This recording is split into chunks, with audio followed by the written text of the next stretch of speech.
قادرہ سرورہ رہنما دستگیر۔ حضرات گرامی، یہ تاج الشریعہ جو دنیا کہہ رہی ہے، کیا وہ فقط اس لیے کہ وہ نبیر اعلی حضرت ہے؟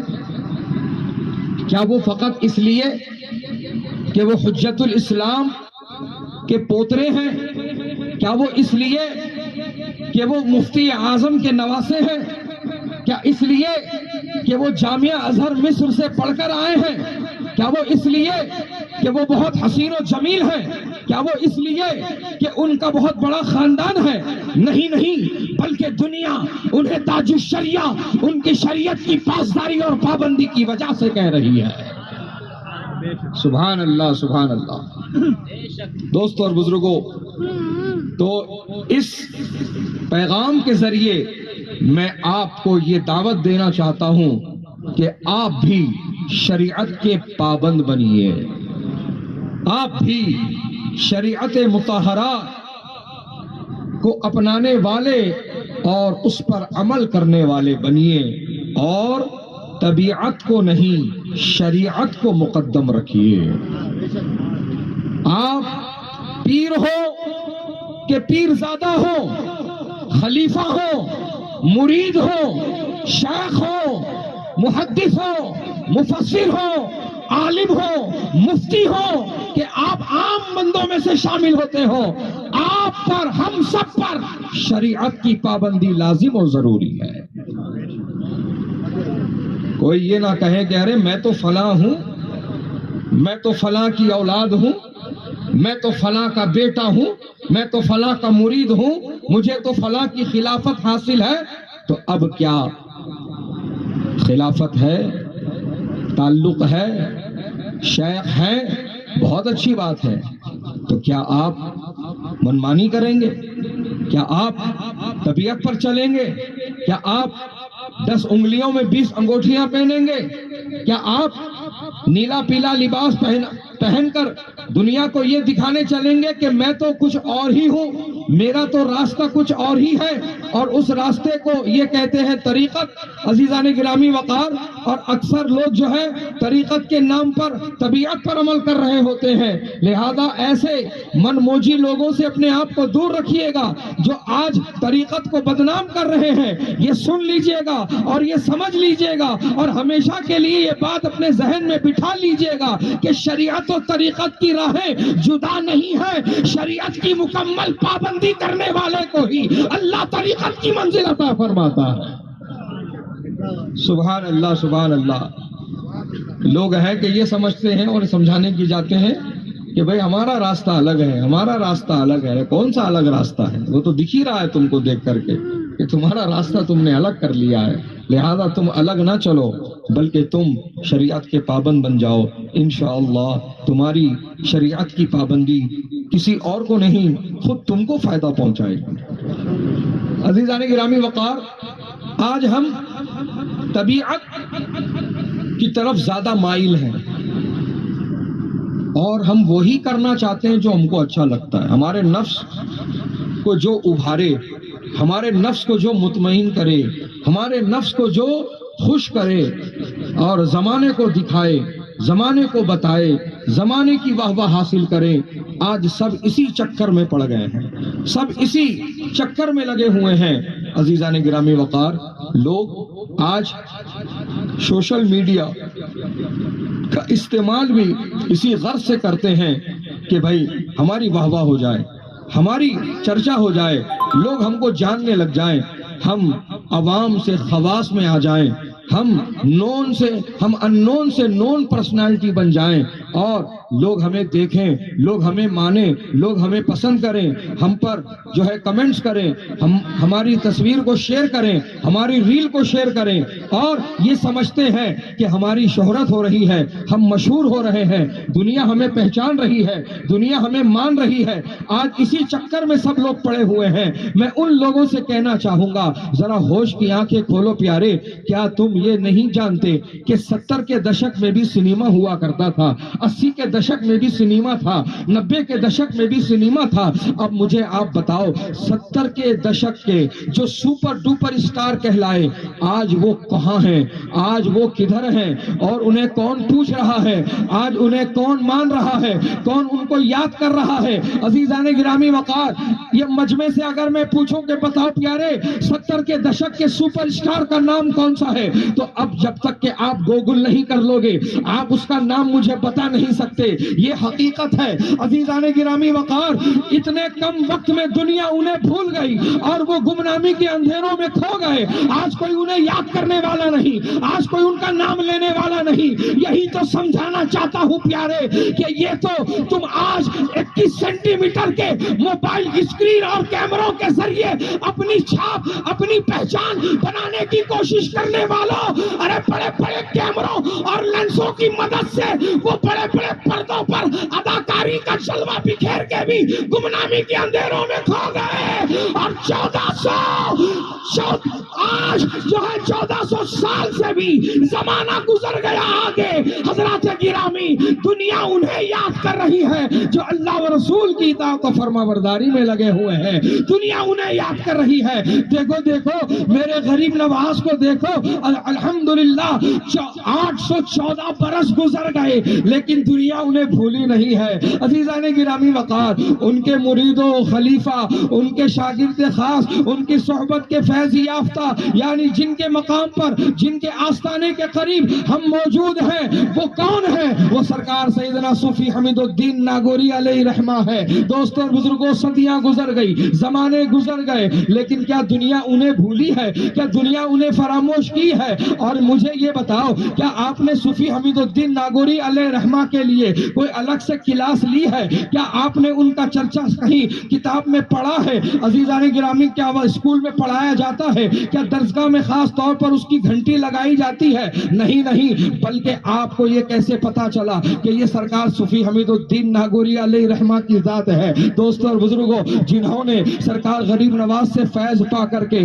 آپ نے پورے زمانے میں اس کو عام فرمایا ہے، آپ نے بہرا روی کے شکار لوگوں کو راہ راست پر لانے کا کام کیا ہے۔ عزیزان گرامی وقار، جو آج آپ ان کے آستانے پر حاضری دینے کے لیے مچل رہے ہو، آج جب آپ کہیں پر بھی ہوتے ہو اور جب بھی آپ کو ناگور کی طرف آنے کا موقع ملتا ہے تو پھر آپ کیا کہتے ہو کہ ارے بھائی ناگور جا رہے ہیں تو صوفی صاحب کی بارگاہ میں حاضری دیں گے، صوفی صاحب کی بارگاہ میں حاضری دیں گے۔ الحمدللہ ہم بھی جب سفر کر کے جودھ پور سے یہاں آئے تو نہ ہم جو ہے ہوٹل گئے، نہ ہم ہال گئے، نہ ہم کہیں اور گئے، بلکہ سیدھے گاڑی رکی ہے تو آستانے کے باہر رکی ہے۔ حضرات گرامی، یہ کیا ہے؟ یہ کیسے ہے؟ یہ حضرات گرامی، میں یہی تو سمجھانا چاہتا ہوں کہ آج صدیاں اتنی گزرنے کے بعد بھی دنیا صوفی حمید الدین ناگوری علیہ رحمہ کو بھولی نہیں ہے۔ یہ کیسے ہے؟ کیا انہوں نے کبھی یوٹیوب پر چینل بنایا تھا؟ کیا انہوں نے یوٹیوب پر کوئی بلاگ بنا کر ڈالا تھا؟ کیا وہ کانٹینٹ کریٹر تھے؟ کیا وہ انسٹاگرام چلایا کرتے تھے؟ کیا وہ فیس بک ہینڈل کیا کرتے تھے؟ کیا وہ ٹویٹر چلایا کرتے تھے؟ نہ ٹویٹر ہے، نہ فیس بک ہے، نہ انسٹاگرام ہے، پھر بھی دنیا انہیں یاد کر رہی ہے، پھر بھی دنیا ان کا چرچا کر رہی ہے، پھر بھی ان کی عزت کر رہی ہے۔ یہ کیوں ہے؟ وہ اس لیے ہے کہ اللہ پاک نے ان کی عزتوں کو ایمان والوں کے دلوں میں ڈال دیا ہے۔ تو کیمروں اور فوٹو اور ویڈیو کے ذریعے سے جو مشہور، پاپولر، فیمس، نون پرسنالٹی، سیلیبریٹی بننے کی چکر میں پڑے ہیں، وہ ہوش کے ناخن لے لیں۔ ارے بڑے بڑے کیمروں کے ذریعے سے اداکاری کا جلوہ بکھیرنے والوں کو دنیا بھول گئی تو پھر تمہارے اور ہمارے جیسے لوگوں کا کیا معاملہ ہوگا؟ لہذا وہ کرو جو دنیا کو پسند ہو، نہیں وہ مت کرو، بلکہ وہ کرو جو اللہ رسول کو پسند ہو، جو اللہ رسول کو پسند ہو۔ عزیزان گرامی وقار، شادی خانہ آبادی کا یہ پرمسرت موقع ہے اور اس حوالے سے بھی میں یہی کہنا چاہوں گا کہ آج شادی مسلمانوں کے گھر ہوتی ہے اور ہم رسمیں راجپوتوں کی ادا کر رہے ہوتے ہیں، ہم رسمیں مارواڑیوں کی ادا کر رہے ہوتے ہیں، ہم رسمیں پتہ نہیں کن کن کی ادا کر رہے ہوتے ہیں. میں ان سے راست طور پر یہ پوچھنا چاہتا ہوں، جس نبی نے تمہیں ناخون کاٹنے کا بھی سنت طریقہ عطا کر دیا ہے، کیا وہ نبی تمہیں شادی کیسے کرنا ہے، تقریب کیسے منعقد کرنا ہے، نکاح کیسے کیا جاتا ہے، کیا اس کے بارے میں نہیں بتایا ہے؟ بالکل ہر چیز کی تعلیم عطا فرمائی ہے. کمزوری ہماری ہے، لاپرواہی ہماری ہے، ہم جاننا نہیں چاہتے، اور ہم شریعت سنت کو پسے پش ڈالتے ہوئے مروجہ رسومات پر ہم متوجہ ہو جاتے ہیں. ارے یہ کرنا ہی ہوگا، یہ بڑوں سے چلتا آ رہا ہے، یہ کنگن پہن نہیں ہوں گے. لو مرد ہے اور کنگن پہن رہا ہے. عزیزان گرامی وقار، اسے یہ لگانا ہی پڑے گا، اس سے نہلانا ہی پڑے گا.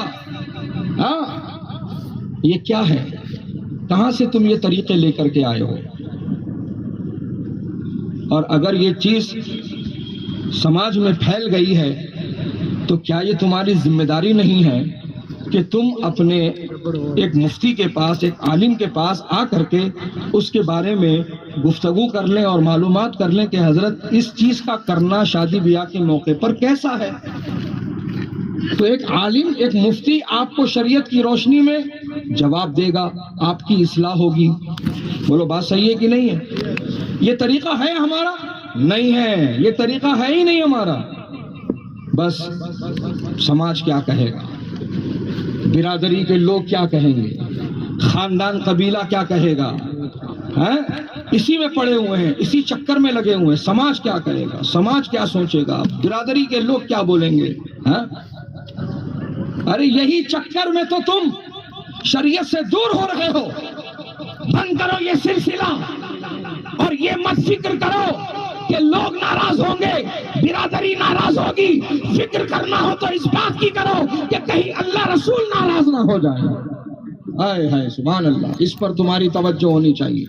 سماج کیا کہے گا، برادری کے لوگ کیا کہیں گے، خاندان قبیلہ کیا کہے گا، مت سب پڑھو ان سب چکروں میں. یہ دیکھو اللہ رسول نے کیا حکم دیا ہے. کیا وجہ ہے؟ کیا ہم اتنے لاچار اور مجبور ہیں کہ ہمیں غیروں کی مشابہتیں اور غیروں کے طور طریقے ہمیں اپنانے کی ضرورت پڑ رہی ہے؟ نہیں، یہ تمہاری خام خیالی ہے، یہ تم غلط سوچ رہے ہو. الحمدللہ ہمیں کسی اور رسومات، کسی اور قوم کے تعلیمات کی ہمیں ضرورت نہیں ہے. الحمدللہ ہم تو وہ لوگ ہیں جن کو ہمارے نبی نے پیر میں جوتا اور چپل کیسے پہنتے ہیں اس کا بھی طریقہ بتا دیا. سبحان اللہ.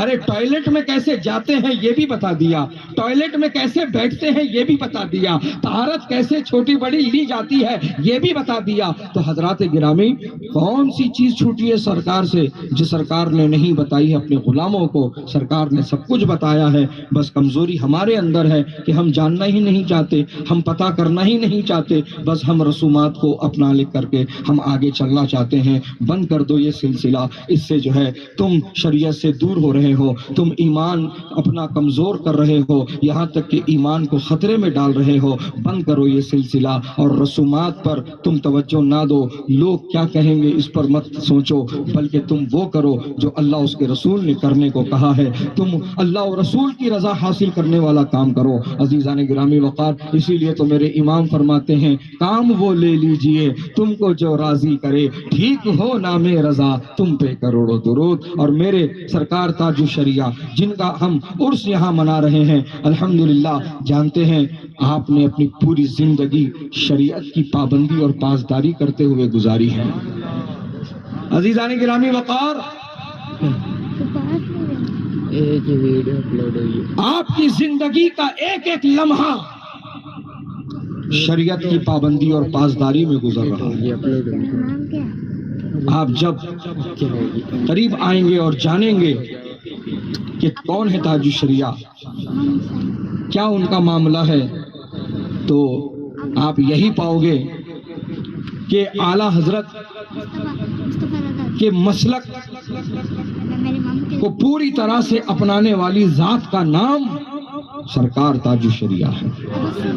اعلیٰ حضرت کی تعلیمات پر عمل پیرا ہونے والی ذات، اعلیٰ حضرت کے مشن کو آگے بڑھانے والی ذات، اعلیٰ حضرت کے جو ہے تعلیمات پر پوری طرح سے عمل پیرا ذات، وہ میرے تاج الشریعہ کی ہے. سبحان اللہ سبحان اللہ. دوستوں اور بزرگوں، آپ نے طبیعت پر نہیں شریعت پر عمل کر کے دکھایا ہے، اور پوری دنیا کو آپ نے یہی پیغام دیا ہے، جو پیا کو بھائے اختر وہ سہانا راگ ہے، جو پیا کو بھائے اختر وہ سہانا راگ ہے، جس سے نہ خوش ہو پیا وہ راگنی اچھی نہیں.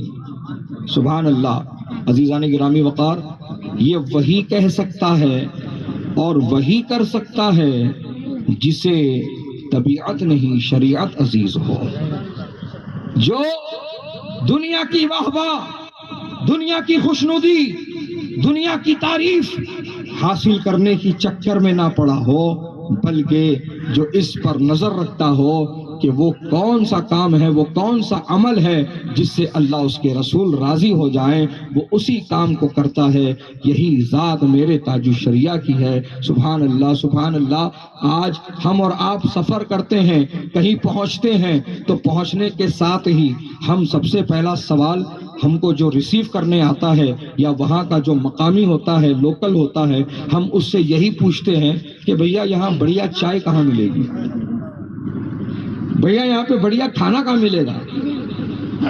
بولو، یہی ہے نا ہمارا طریقہ کہ بڑھیا چائے کہاں ملے گی، بڑھیا ریسٹورنٹ کہاں ہے، بڑھیا کھانا کہاں ملے گا. ہم پہنچتے ہیں جس جگہ بھی تو ہم پہلے یہ معلوم کرنا چاہتے ہیں، یا سفر میں ہوتے ہیں تو پھر ہم جن کے ساتھ ہوتے ہیں مقامی لوگوں کے ساتھ تو یہ پتا کر رہے ہوتے ہیں راستے میں کون سا ڈھابا ملے گا، راستے میں کون سی ہوٹل ملے گی، اور وہاں پر کھانا کیسا ملے گا، یہ ہم یہ جانکاری لے رہے ہوتے ہیں. اور جب میرے تاج الشریعہ کسی تبلیغی دورے پر سفر فرماتے تھے، اور جو ہی میرے تاج الشریعہ اپنے منزل پہ پہنچتے تھے، اپنے مقام پہ پہنچتے تھے، چاہے وہ ایئرپورٹ ہو، چاہے وہ بس اسٹینڈ ہو، چاہے وہ ریلوے اسٹیشن ہو، جو مقامی لوگ لینے کے لیے آتے تھے ان سے یہ نہیں پوچھتے تھے کہ چائے کہاں بڑھیا ملے گی، کھانا کہاں ملے گا، ڈھابا کون سا مشہور ہے، ریسٹورنٹ کون سا مشہور ہے. نہیں، بلکہ تاج الشریعہ سب سے پہلا سوال یہ کرتے تھے کہ مسجد کہاں ہے نماز ادا کرنی.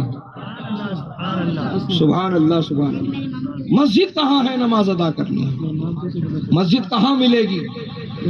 پورا کیلکولیشن تاج الشریعہ کے پاس ہوتا تھا کہ ظہر کہاں ادا ہو سکتی ہے، عصر کہاں ادا ہو سکتی ہے، مغرب کہاں ادا ہو سکتی ہے. یہ پورا کیلکولیشن ذہن میں رکھتے تھے آپ. اور ہم نے خود دیکھا ہے نماز کی ایسی پابندی، نماز کی ایسی پابندی. عزیزان گرامی وقار، کوئی اپنا عزیز ہو، کوئی اپنا قریبی ہو، اگر وہ آنے والا ہو تو ہم بار بار پوچھتے ہیں نا، بار بار فون بھی کرتے ہیں، بار بار واٹس ایپ بھی کرتے ہیں، کہاں تک پہنچے، کہاں تک آ گئے، کہاں تک پہنچے، کہاں تک آئے گئے، کہاں تک آ گئے، اور کتنا ٹائم لگے گا، اور کب تک پہنچو گے. ہماری جانکاری اس طرح کی ہوتی ہے، لیکن ہم نے خود تاج الشریعہ کی صحبت میں بیٹھ کر، تاج الشریعہ کے قریب رہ کر کے ہم نے اس چیز کو دیکھا ہے کہ جب آپ کی آنکھیں کمزور ہو گئی اور آپ کو جو ہے گھڑی میں وقت نظر نہیں آ رہا تھا تو آپ نے کیا کیا، آپ نے ٹاکنگ واچ استعمال کرنا شروع کر دیا کہ آپ اس کا بٹن پریس کرتے اور فوراً کان کے پاس لے جاتے تو وہ گھڑی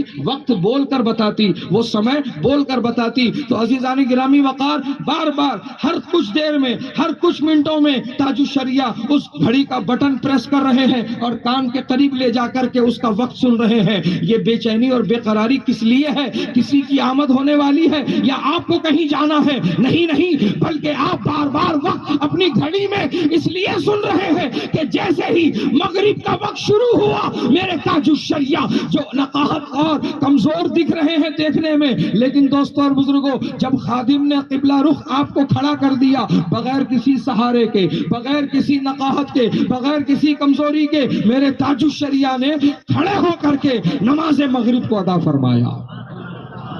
سبحان اللہ سبحان اللہ.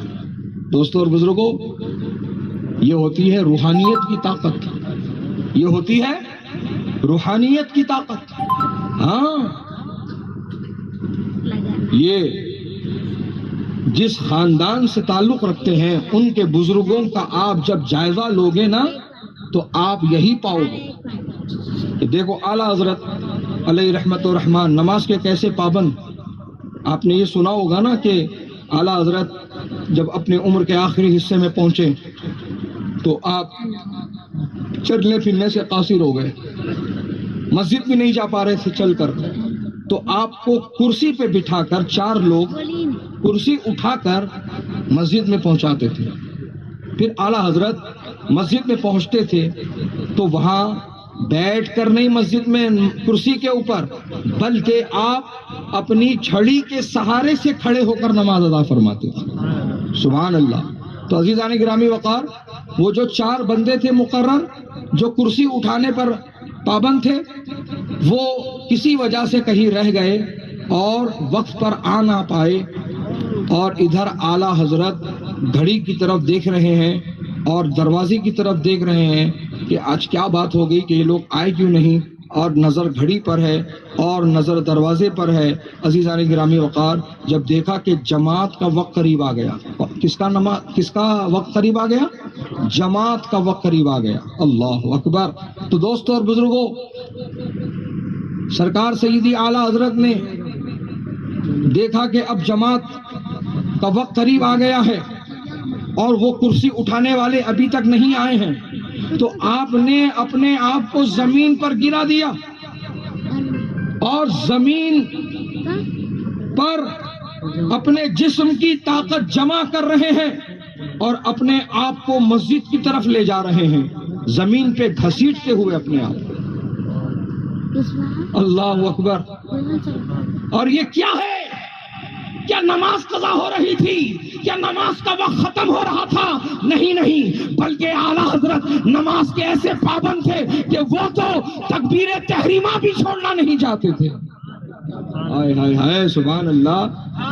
تکبیر تحریمہ بھی نہیں چھوڑنا چاہتے تھے, وقت پر مسجد پہنچتے تھے کہ آپ نے اپنے آپ کو زمین پہ ڈال دیا اور اپنے آپ کو زمین پہ جو ہے مسجد کی طرف پوری جسم کی طاقت جمع کر کے اپنے آپ کو لے جا رہے ہیں. حضرات گرامی, اور ابھی آپ نے یہ کوشش شروع ہی کی تھی کہ جو لوگ مامور تھے وہ مسجد پہنچانے پر, وہ لوگ آ گئے اور پھر انہوں نے اعلیٰ حضرت کو زمین سے اٹھایا اور انہوں نے کرسی پہ بٹھایا اور فوراً پھر وہ مسجد کو لے کر پہنچے. دوستوں اور بزرگوں, اور یہ تو میں بتانا چاہ رہا تھا کہ روحانیت کی طاقت دیکھو ان لوگوں کی. حضرات گرامی, کہ دنیا دیکھ رہی ہے کمزور ہے, نقاہت ہے, بیماری ہے, کمزوری ہے, کیا بولیں گے, کیا کریں گے, لیکن روحانیت کی طاقت ایسی طاقت ہوتی ہے جو جسم کی طاقت پر بھاری پڑ جاتی ہے. عزیزان گرامی وقار, کہ اعلیٰ حضرت کو دیکھا گیا کھڑے ہو کر کے نماز پڑھ رہے ہیں نقاہت اور کمزوری کے باوجود. یہی معاملہ مفتی اعظم کا بھی دیکھا گیا, یہی معاملہ حجت الاسلام کا بھی دیکھا گیا. عزیزان گرامی وقار, ابھی مولانا مصنع رضا صاحب جو ماشاءاللہ ادے پور سے آئے ہیں, یہ ادے پور سے تشریف لائے آپ کے درمیان آپ کی دعوت پر.